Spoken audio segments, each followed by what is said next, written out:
Bonjour, bienvenue sur cette chaîne. C'est Léo et la chaîne Coaching Bien-être, Art et Développement. Je suis très enthousiaste à l'idée de tourner cette capsule parce que ce que je vais vous partager aujourd'hui est à la base euh, d'une des plus grandes révolutions dans ma vie. Avant de prendre connaissance de ce que je vais vous partager, en ce qui me concerne, je ne pouvais que constater que quelque chose n'allait pas lorsque cette chose se passait. Et à partir de ce moment-là, à partir du moment où j'ai pris en tout cas conscience de ce que je vais vous partager, eh bien, il m'a été possible de créer un réel pouvoir de transformation en comprenant non pas qu'il y a un résultat qui ne me convient pas, mais plutôt d'où est-ce que ce résultat provient, quel est le début de cette situation, où est-ce que tout cela a commencé. Et c'est de ça dont il est question. Parce qu'à partir du moment où vous prenez conscience du début d'une histoire, en tout cas de votre histoire, et si cela génère des conséquences qui ne vous conviennent pas, eh bien vous avez le loisir de pouvoir remplacer la prochaine fois, pour le prochain cas de figure, là où cela va se reproduire, vous serez face à un même type de situation, face au même type de situation, eh bien vous aurez le loisir de pouvoir remplacer ce début par autre chose, selon vos besoins. Alors, sans plus attendre, de quoi s'agit-il? Il s'agit de notre système de croyances. Alors, rien à voir avec les religions, il s'agit de psychologie moderne. Et en psychologie moderne, eh bien, notre système de croyances, la définition serait que ce sont des espèces de pensées programmées comme des certitudes et qui s'enclenchent toujours avant, et sans que nous en ayons conscience, avant de vivre une situation. Donc vous êtes face à quelque chose, face à une situation, et là, boum, vos croyances s'enclenchent.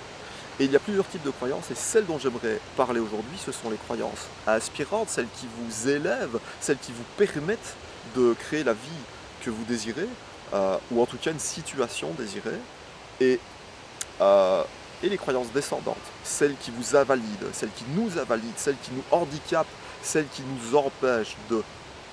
Et il est très important de comprendre que ce qui vous arrive dans la vie, ce qui m'arrive dans la vie, tout ce que nous aimons ou non, eh bien, au départ de chaque situation, il y a un type de croyance que j'ai nourri, soit croyance montante, soit croyance descendante.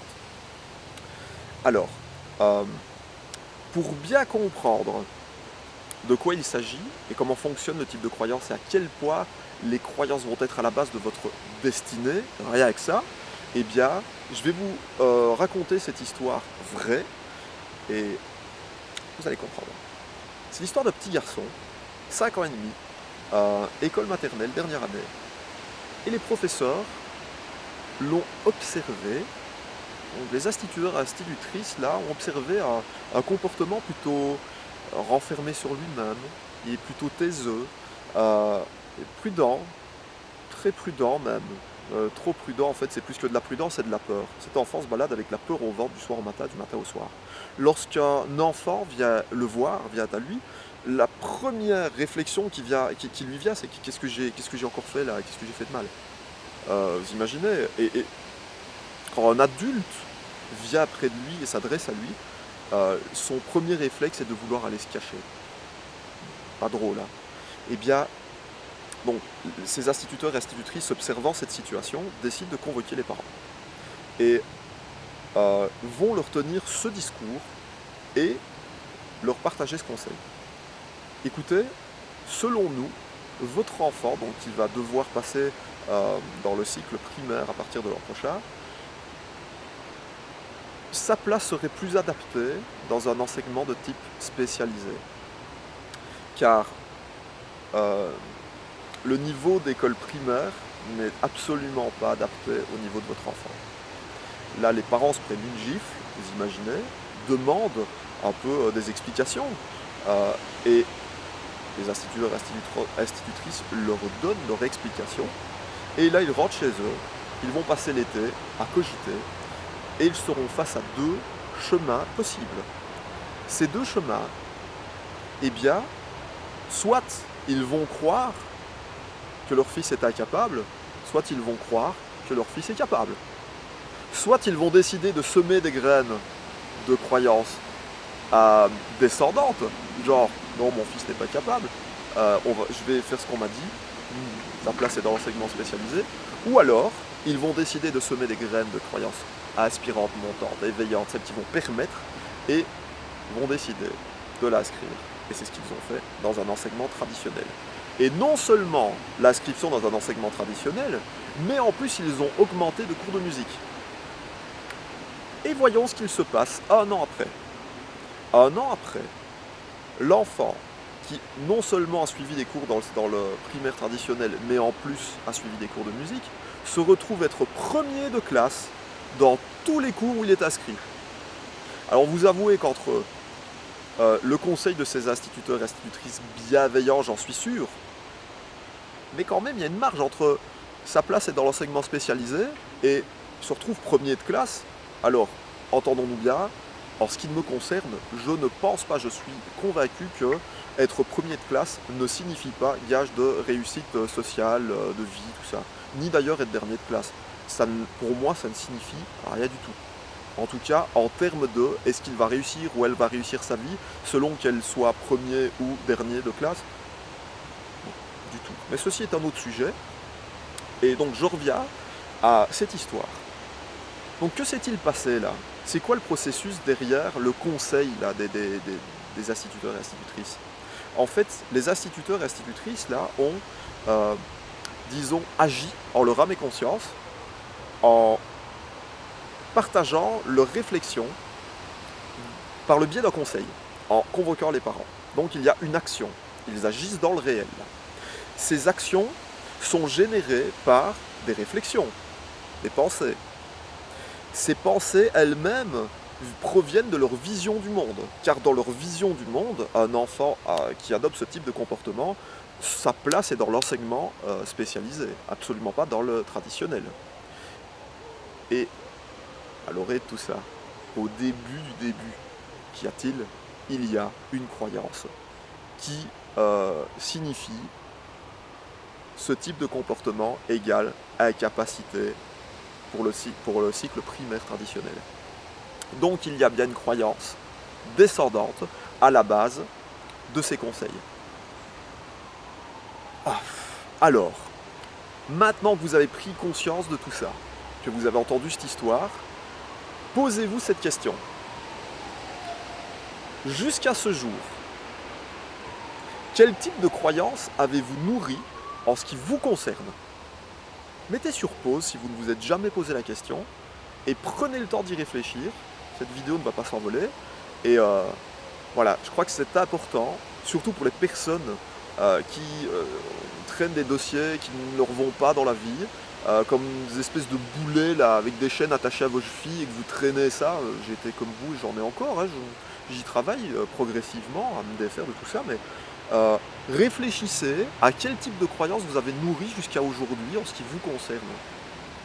Et si vous le faites, vous allez être en mesure de trouver des clés pour vous libérer de vos chaînes. Ça m'est arrivé par ce processus aussi, et je vous le partage avec grand plaisir. Alors, pour bien comprendre la mécanique de la croyance,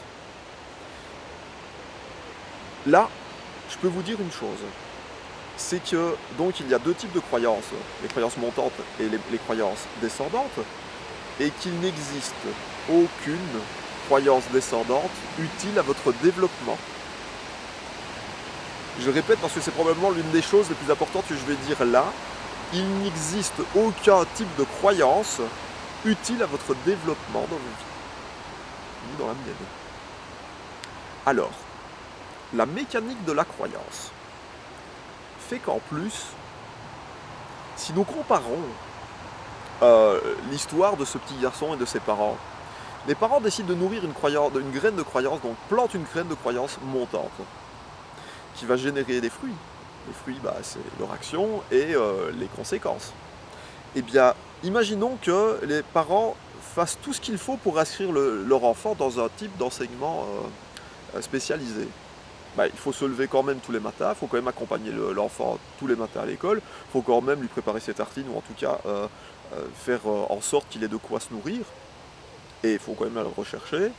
Et bon, bah, en gros, ce que je suis en train de vous expliquer là, c'est que la dépense d'énergie sera égale selon que vous nourrissiez un type de croyance ou un autre. Seul le résultat va changer. Alors, si il n'existe aucun type de croyance invalidante, handicapante, utile à votre développement, mon développement, si en plus la dépense d'énergie sera la même selon que vous nourrissiez un type ou l'autre de croyance, et je vais augmenter par ceci. Pour 80% de vos croyances, si vous n'y avez pas bossé, si vous n'y avez pas travaillé jusque-là, si vous entendez parler de ça pour la première fois, eh bien en moyenne, 80% de nos croyances nous proviennent de quelqu'un d'autre, de notre environnement, de nos instituteurs, professeurs, parents, la société dans laquelle nous vivons, le coin du globe dans lequel nous avons grandi, nous sommes nés. Tout ça, 80% de nos croyances viennent d'ailleurs que nous. Ce n'est pas le fruit de nos réflexions, de notre expérience. Alors la mécanique de tout ça, pour bien comprendre, nous allons comparer les croyances à des graines que nous allons semer dans une terre, jardin. Vous imaginez un jardin, une terre, un peu comme ici, et votre jardin, la terre, c'est vous, elle est fertile, et le type de graines que vous allez semer seront soit des graines de croyances montantes, soit des graines de croyances descendantes. Alors, ces graines de croyances vont germer et vont donner une végétation plus ou moins luxuriante selon que graines de croyances montantes ou descendantes. Ça, c'est votre vision du monde. Donc, lorsque vous regardez ce qui m'entoure, la vision du monde, la végétation luxuriante, eh bien, cela ressemblerait à votre jardin si vous plantiez des graines de croyances montantes. Imaginez maintenant un jardin pauvre en végétation. Là, c'est les conséquences d'avoir planté des graines de croyances invalidantes. La suite, donc cette végétation va produire des fruits, des légumes. Là, ce sont vos pensées. Les fruits et légumes seront plus ou moins généreux selon que vous ayez semé tel ou tel type de graines. Vos pensées seront plus ou moins généreuses, positives, inspirantes, ou non, selon. Ensuite, vous allez passer à l'action.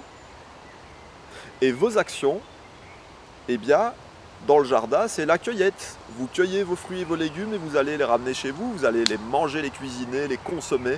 Et là, c'est soit un festival de goût, et là, c'est une explosion de saveurs durant le repas que vous partagez avec des gens que vous aimez, ou pas.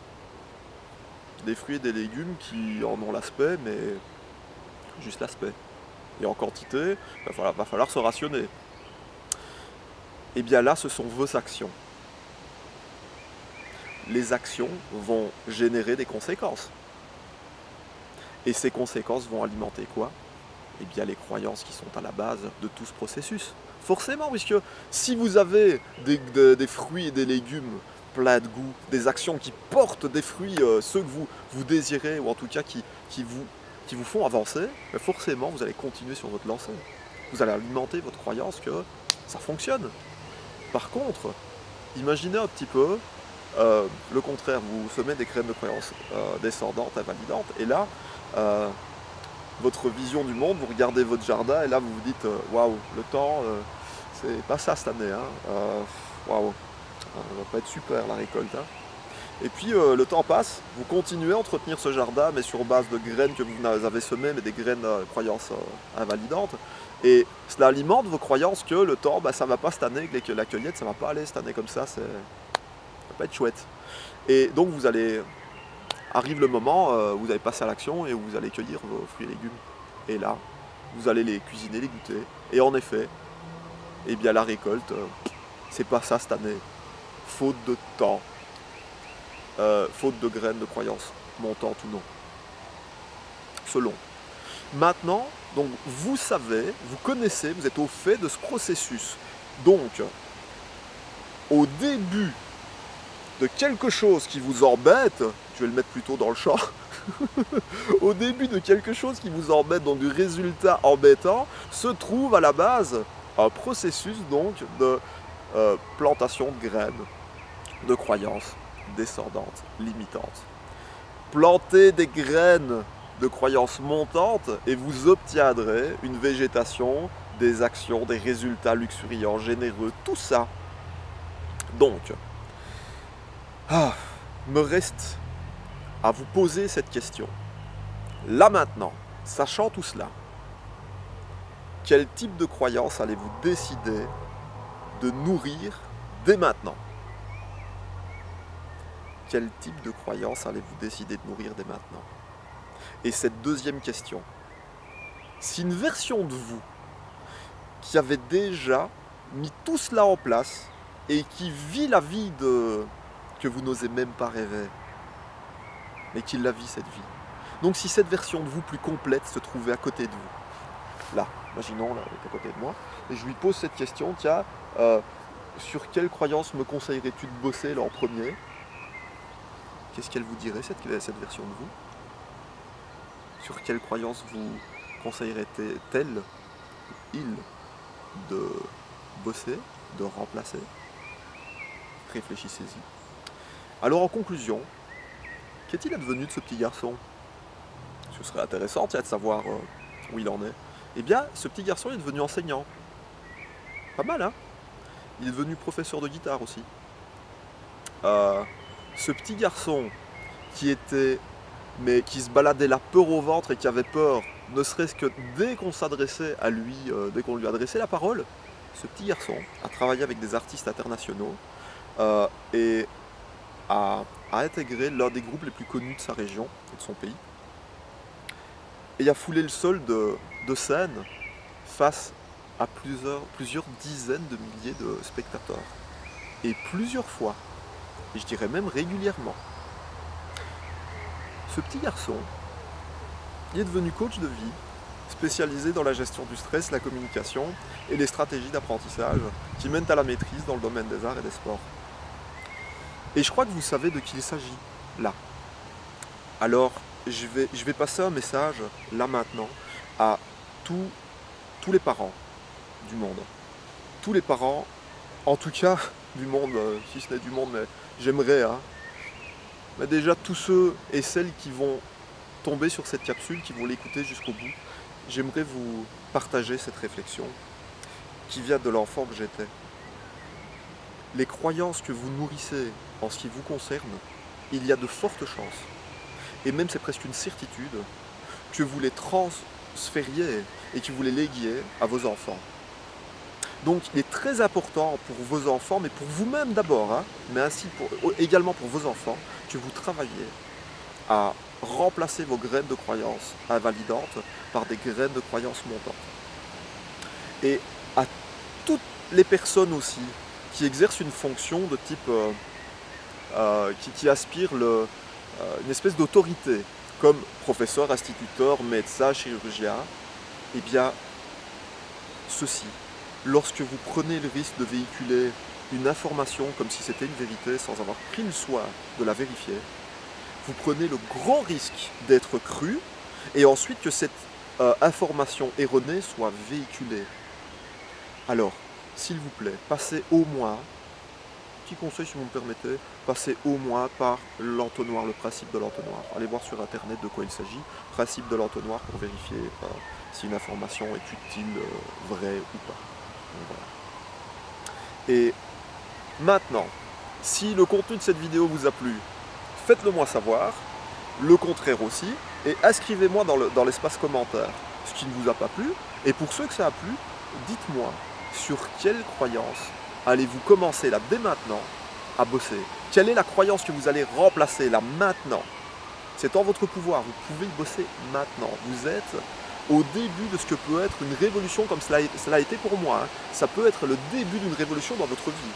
Il suffit de s'y coller. Et je vous rappelle, ne me croyez pas sur parole, essayez par vous-même. Très important. Ensuite, partagez cette vidéo si vous pensez qu'elle pourrait être utile à l'un de vos proches, vos amis, vos contacts. personnes de votre famille. Et ce partage va permettre de faire gonfler cette chaîne de solidarité. Et grâce à vous, un plus grand nombre de personnes seront au courant de ce genre d'outils. Parce que je sais pas vous, mais moi ce qui me motive aussi à la base, c'est de me dire je vais sortir de chez moi et j'aurai fait ma part pour que je sois entouré de plus de gens bien dans leur peau. Si vous aussi vous avez envie d'être entouré en sortant de chez vous de plus de gens bien dans leur peau, eh bien cela commence par un simple partage d'informations comme celle-ci, je pense. Et pour ceux qui ne sont pas abonnés, allez-y, pensez à vous abonner, vous serez prévenus à chaque nouveau post de ce type.